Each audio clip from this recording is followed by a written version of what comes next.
Yo, what's up mga ka-recap? This is Himanwa Badi Tagalog Recap.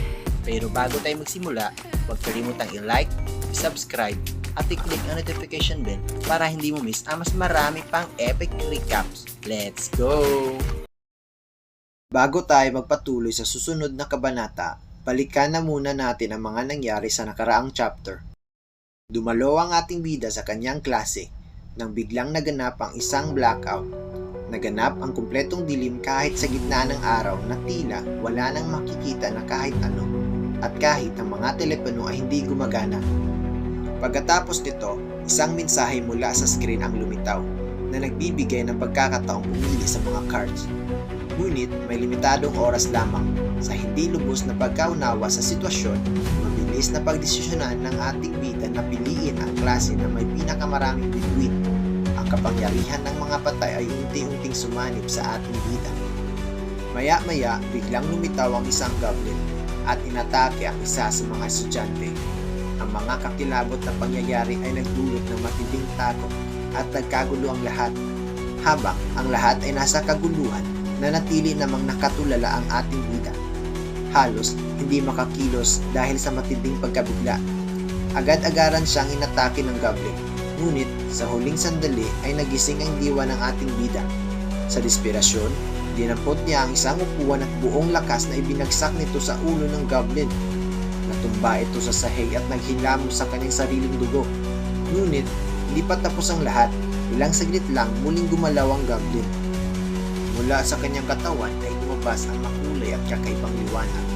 Hudyat ng kanyang muling pagkabuhay. Sa halip na ito yung matake, ang goblin ay yumuko sa harap ng ating bida. Ang liwanag na yun ay nagbibigay sa kanya ng bagong pagkakakinanlan bilang tapat na tagasunod. Pinakita niya ang kanyang paggalang at tapat na paglilingkod bilang alagad.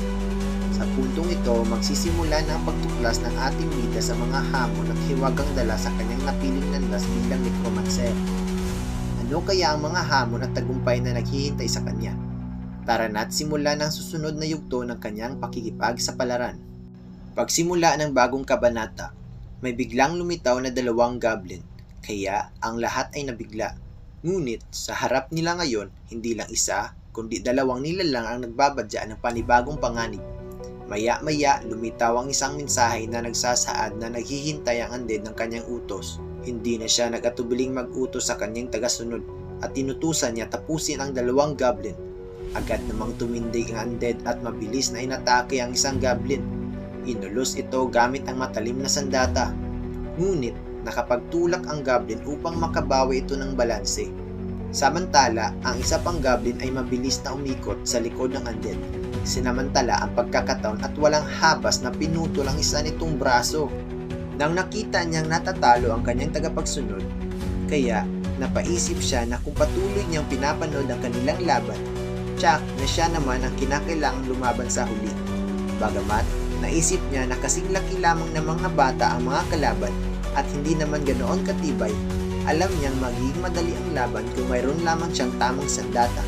Nang maramdaman niya ang pangangailangan ng armas kaya't agad niyang hiningi ang sandata ni Minso.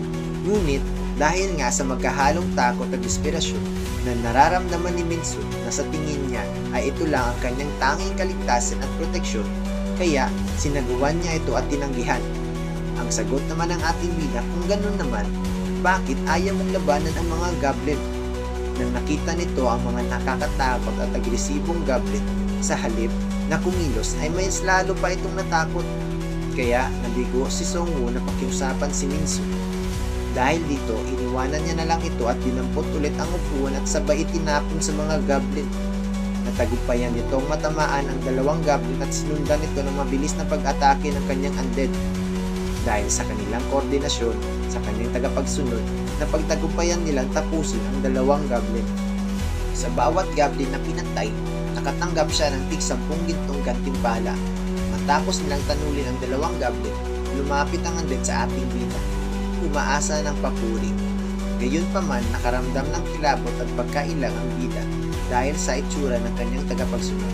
Dahil dito, hindi niya binigyan ng papuri o kaya pagkilala, sa halip, inutusan pa niya ito na tumingin sa ibang banda. Kaya, dahil dito, naramdaman nito ang labis na pagkadismaya. tila nawala ng gana mula sa inaasahan nitong pagkilala. Kasunod na pangyayari, isang mensahe ang natanggap ng ating bida. Sa ilalim ng impluensya ng iyong kapangyarihan, ang mga undead ay nasa ilalim ng iyong lubos na otoridad. Pindutin para makita ang detalye ng bawat isa. Nabot na ang pinakamataas na bilang ng iyong undead. Ang 2 goblin na pinatay kamakailan lang ay muling nabuhay bilang bahagi ng kanyang tagapagsunod. Kaya nagulat ang bida sa biglang dagdag ng kanyang hukbo. Kasunod niyan, tinanong ng propesor si Songwoo kung alam ba raw niya ang nangyayari. At sagot naman ito na pati daw siya ay naguguluhan. Maya't maya may narinig sila ng mga humihiyaw ng tulong sa bawat sulok ng universidad. Kaya napuno ng panginginig at hindi mapaliwanag na takot ang mga estudyante.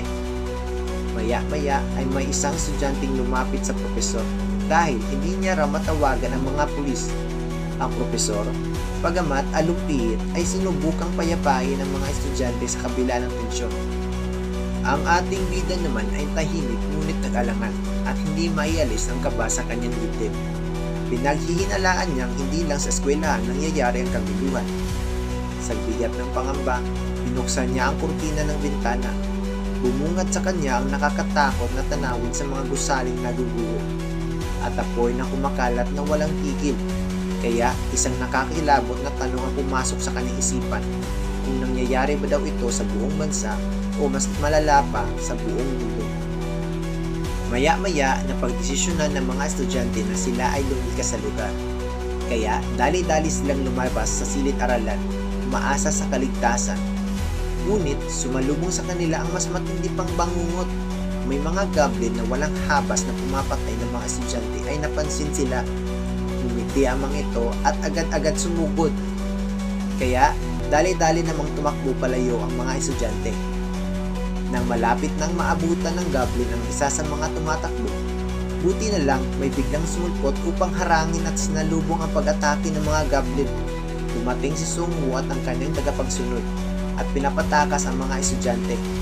Nang nakita niyang tumatakbo sila sa iba't ibang direksyon, sinigawan niya ito na huwag daw silang maghiwa-hiwalay. Kaso, di na narinig ang ating bida, kaya hinayaan na lang niya ito. Habang pinagmamasdan ng ating bida ang sitwasyon, hawak pa rin ang takot sa hindi malinaw na nangyayari. Napaisip na lang ito na mayroon daw patakaran ang larong ito na kailangang sundin. Ang mga kakayahan at abilidad daw na ibinigay sa kanila, pati na ang pagsulpot ng mga halimaw na posibleng maging biktima. Nasa tingin niya ay mas mataas ang tsansa niya mabuhay kung haharapin niya ito, lalo't na't meron siyang mga kakampi para lumaban. Nagpatuloy ang matinding labanan. Ngunit sa kasamaang palad, ang ulo ng isa sa mga undead ay gumulong sa sahig matapos itong mapuruhan. Kasunod nito, nakatanggap ang ating bida ng mensahe na bumalik na sa walang hanggang kamatayan ang kanyang undead. Pinapahiwatig nito na kapag napatay ang undead ay tuluyan na itong mawawala. Dahil dito, di niya maiwasang mabalot ng pag-aalala. Sa kabila ng kanyang pag-aalala, nagawa pa rin nilang mapapagsak ang 2 goblin. Hindi nagtagal, isa pang mensaheng dumating. Umabot na siya sa level 2. Agad niyang binuksan ang kanyang status window. Iniisip na tulad sa mga laro, maaring mayroon siyang distributive points na pwedeng ilaan kapag nag-level up. Nang kanyang i-check, lumitaw ang 5 random na cards sa harap niya. Sa unang tingin, nadismaya siya dahil tila hindi siya ang may kontrol sa kung anong makukuha niya. Ngunit kalaunan ay napagtanto niya isa ito sa pinaka-importanteng elemento sa mga laro. Ang hindi tsak na resulta ay nagbibigay ng hamon at kahalagahan sa bawat desisyon. Dito nasusubok ang swerte at diskarte ng isang tunay na manlalaro. Matapos matalo ang 2 goblin, nagkaroon ng panibagong tagasunod ang ating bida. Aktibo ang epekto ng kanyang passive ability na kusang nagpapabalik sa mga patay bilang kanyang mga alagad tuwing nakakapatay sila ng kalaban. Dahil dito, ang mga bangkay ng 2 goblin ay katomatikong nabuhay muli bilang kanyang mga tagasunod. Kasunod nito, tumunog ang isang mensahe na nagbigay alam sa kanya na mababa na ang kanyang mana. Matapos ang nangyari, pinapalakas ng ating bida ang kanyang sarili dahil maaari pa siyang magkamali kung mawawala siya sa focus. Bagaman, wala pa rin siyang ideya kung ano talaga ang nangyayari, Napagtanto niyang nagagawa naman niyang makasabay sa sitwasyon sa ngayon. Binuo niya ang isang desisyon na gagawin niya ang lahat ng makakaya niyang gawin upang mabuhay. Kailangan niyang magpakatatag at makaalis sa lugar na ito. Habang tahimik niyang inoobserbahan ang sitwasyon mula sa bintana, napansin niyang mas maayos pa ang kalagayan sa loob ng gusaling kinalalagyan niya kumpara sa kaguluhan sa labas. Gayunpaman, naisip niyang hindi siya maaaring manatili roon na matagal. Alam niyang darating ang oras na kakailanganin niyang kumilos. Sa puntong yon, tuluyan niyang napagpasyang bumaba at harapin ang bagong hamon na naghihintay sa kanya.